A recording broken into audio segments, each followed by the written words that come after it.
So, James, what got you into the music that you like? Well, Nat, I'll tell you.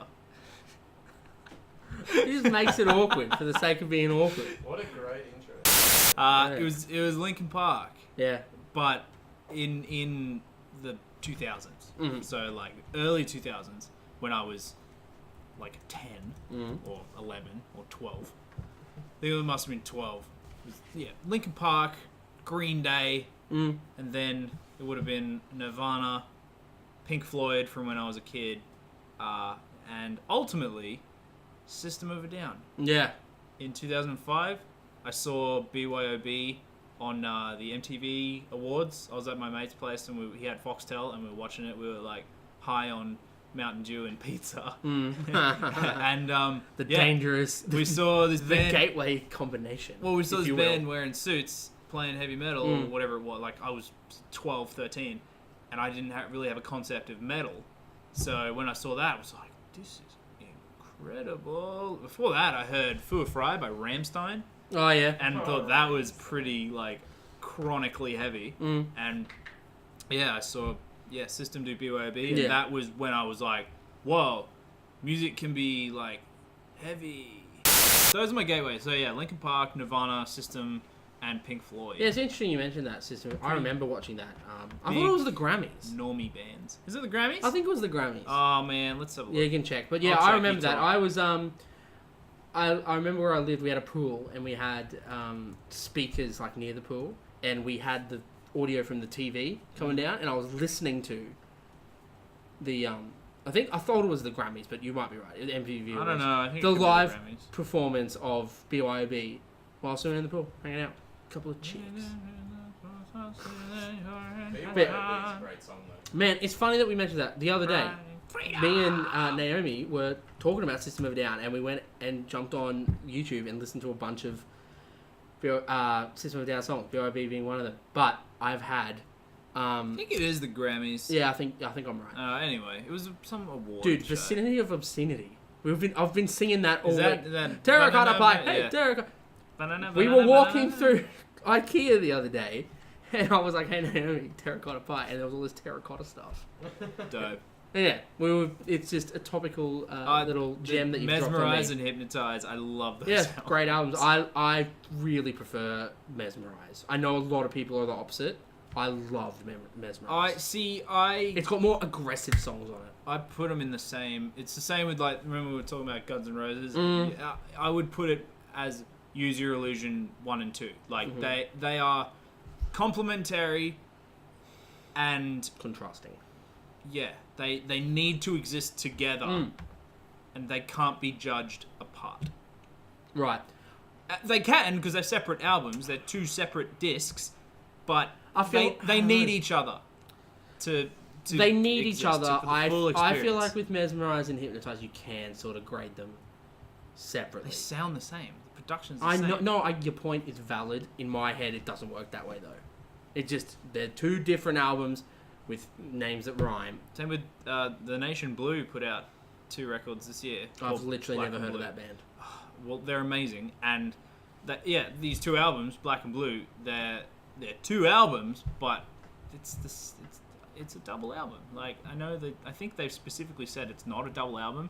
You release 2 albums on the same day, same year. That's a double album. For me, my gateway drug bands were Linkin Park for sure. Blink-182. Blink. Yeah. Simple Plan, who you were ragging on before. I couldn't stop it. So, yeah, go ahead. Simple Plan or whatever. Sum 41, and then Killswitch, Engage, and Under Oath were like the first step into... Under Oath definitely played an important part for me. I have on the back of here, there's what? Rollo Tomasi, Yay Sayer. I don't think they can see it. So it's fine, I'm just listing it. Hold it up. Alright.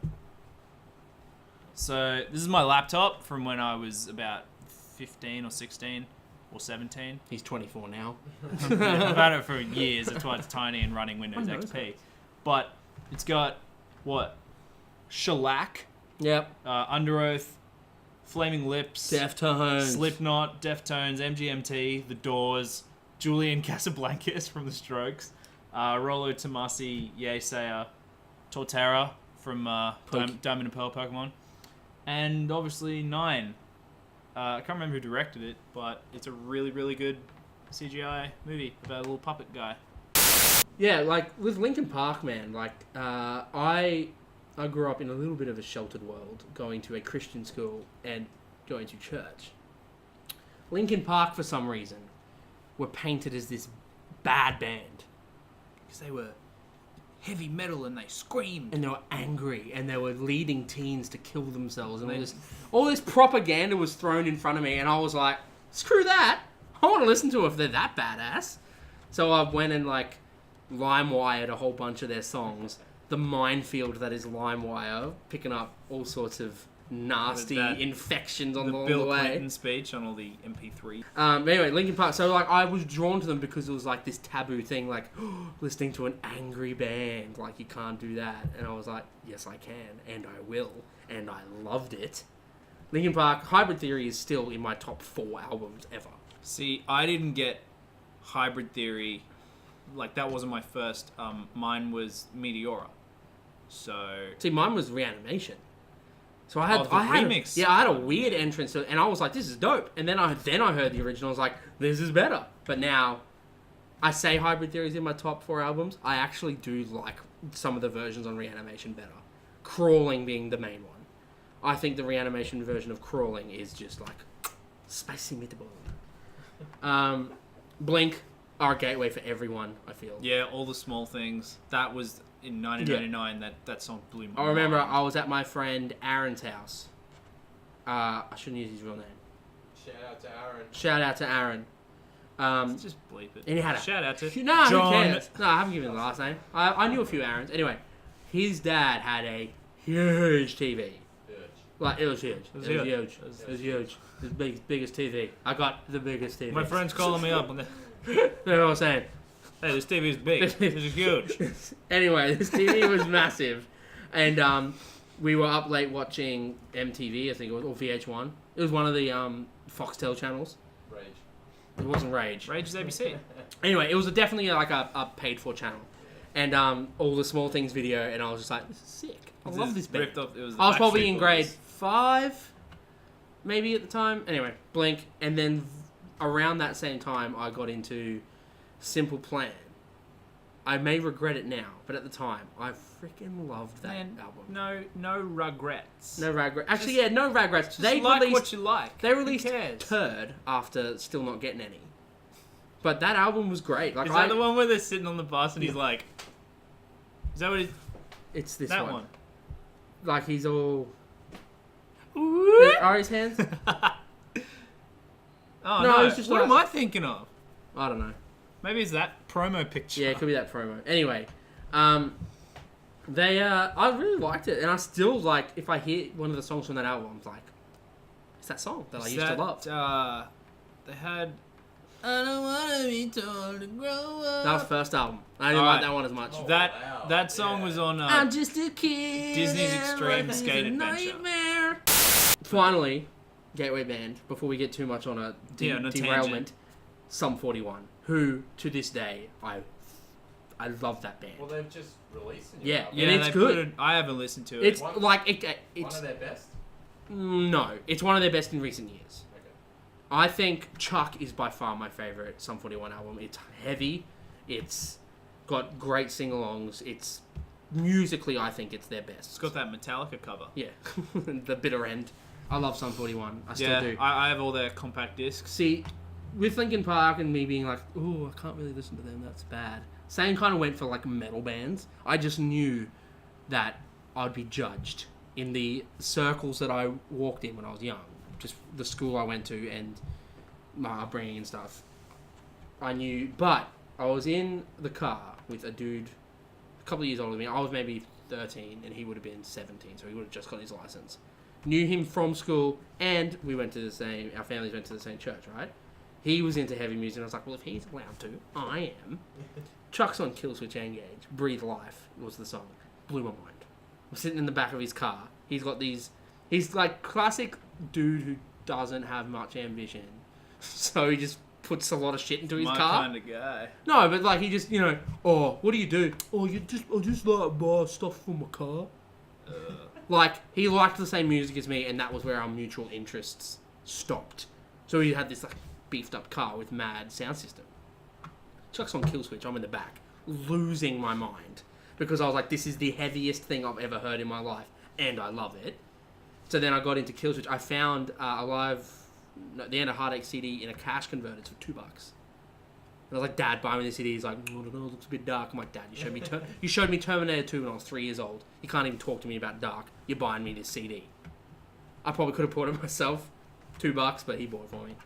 And then, I don't know, something snapped in like the Christian community, and suddenly everyone's like, well, if Under Oath are a good Christian band, and Norma Jean. then I guess heavy metal might be okay. Got into Under Oath. They're one of my favorite bands ever. I got into Under Oath really late. What album? This was... I got in after on they broke Define. up. You got into Under Oath after they broke up. It would have been the start of Man. 2014 that I got into Under Oath. Holy crap, man! Like, I had heard heaps of songs of theirs. But you just did. You just weren't like a fan. But I wasn't click. like In- linked in. I didn't know any Dude. of the members and like... Oh man, I got into Under Oath in 2005, and that was because of Reinventing Your Exit. So I got in 2006 because someone showed me in regards to myself. That riff floored me. Oh, so good though. and then when it kicks in, I was like, "Oh, this is a cool riff." And then it kicks in, I was like, Yeah. "This is Man- a good song." Man, I remember when we because you and I went to the same show with A Day to Remember.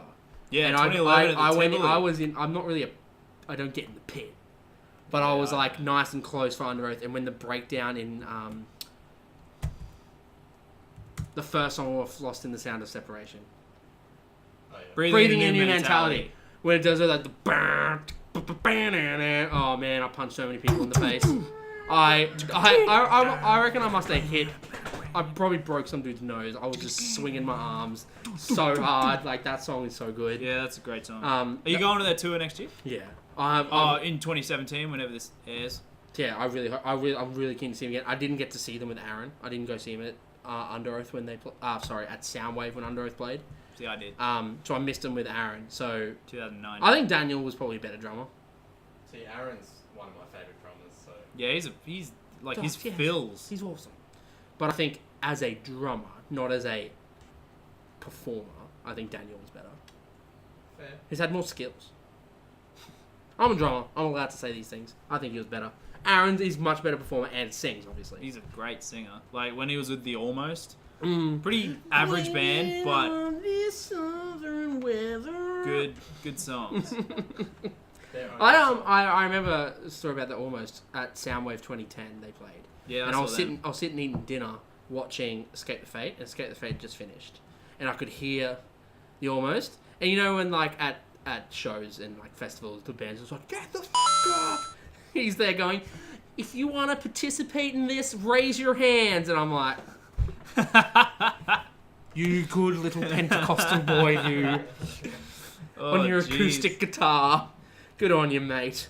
It was just such a polar opposite to when you got Escape the Fate asking chicks to flash. And then you got, if you would like to be part of this, raise your hands up. It's like, okay, man. Bloody hell. I think you missed the turn off to Hillsong. Yeah. Well, I went and saw Yeah. Aaron Gillespie at a church. Yeah, I remember. You were like, you For- should come. And I'm like, I'm Yeah, not it was going. $10, and I mean, he was performing live and doing a Sermon. a question. Oh. No, it was a Q&A. Okay, so session. it wasn't like a... No, he wasn't preaching. Okay. I mean, it was a little bit preaching. No, of course but- it is. Yeah, but it was really cool. Like the song, he did. I think I spoke about this last time.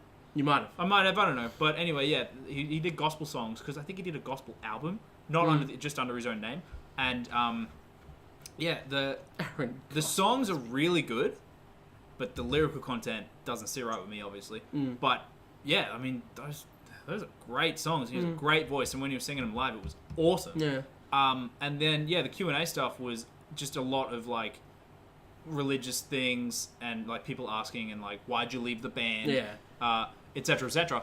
And yeah, his answers were super interesting. And then he also just got on. He just started getting real religious, and he was like, "Put your hands up in the air," and while I say this Jesus shit. I know that spiel. It was weird. I grew up in that spiel. Yeah, I see, understand it's it. completely foreign to me. It's alien to you. And so when I was there and people were standing Doing- up and doing all this, and I was like, "What's going on?" Yeah. And it was very like when we left, like that was really good, but that was really weird. No, I get it. Yeah, so that's my little Aaron Gillespie story. And yeah, I saw Under Oath with Aaron at Soundwave 2009, and my girlfriend at the time, different person. She we were up near the front, and I'm pretty sure I was standing with my right ear to the speaker, like I was right up front, and I'm pretty sure it my ear. Forever? Yeah, like I bought headphones and I had to take them back to the store and be like, what kind of picture are you getting from these? Because it's leaning to the left from me. I'm not getting a good picture in the right. And this was a couple of years ago. Oh wow. And he's like, the guy put them on. He's like, no, these are fine. These are nothing wrong with them. And that's when I was like, maybe I have got hearing damage. Oh, I definitely have. It's not. If my left ear is 100, I would say this is at like 85. Yeah, similar to me. My right ear is, if it's 100, my left's at about, probably less, probably about 75. Yeah, we go to a lot of shows and like Nat performs in bands. Yeah, obviously. I played drums for years without hearing protection. Yeah, every time I go to a show now, I know it's probably like you're being a sook if you put earplugs in, but Oh no, I do it all the time. you got to look after your I do it all hearing, the dude. time. So I dude. always put. Dude out there listening Yeah. to this, protect your ears. Well, I was kind of talking to you, No, yeah. Yeah. but yeah, Yeah. put earplugs in if you Yeah, go to a wear show. earplugs because it's... How did we get onto that? Oh, anyway, yeah, at Soundwave, my girlfriend at the time, it was really hot because it was in February, and it was a huge festival and huge crowd, and she was really dehydrated, and she started feeling faint. She thought she was going to faint, and so I was like, great. So yes! So I took her back to where our group was, kind of congregated, and I just sat her down, and then I was like, are you okay? Like, are you good to stay here? And she was like, yeah, because I got her a bottle of water, and then I was like, okay, I'll be back in like half an hour, and I sprinted back to the main stage. I just abandoned her. Because you needed to see Because I needed to see Under Oath. Yeah, no. Like, I was wearing an Under Oath shirt. I don't blame you. So I like... I separated at a festival. I made sure she was okay, and she said she from was. who I've been going with, who I've been there because I want to see someone else. Tom, one of my best friends, he went and saw Limp Bizkit, and I was just like, I'm not watching a whole set of Limp Bizkit because I'll be waiting for them to play Break Stuff, and they probably won't, or they'll play it last. And I went and watched 4 Years Strong. I don't know them. Nah, it's good. Anyway, so those are our gateway bands. That's a gateway band, little conversation. Linkin Park, forever. Yeah, other ones kind of dominated. I did mention Nirvana and Pink Floyd, but I mean, that's a gateway to what grunge and noise, and Pink Floyd is psychedelics. Yeah. So there you go. Cool. Let us know who your gateway bands were you got any in the cool comments below. See you later. Alright. Bye.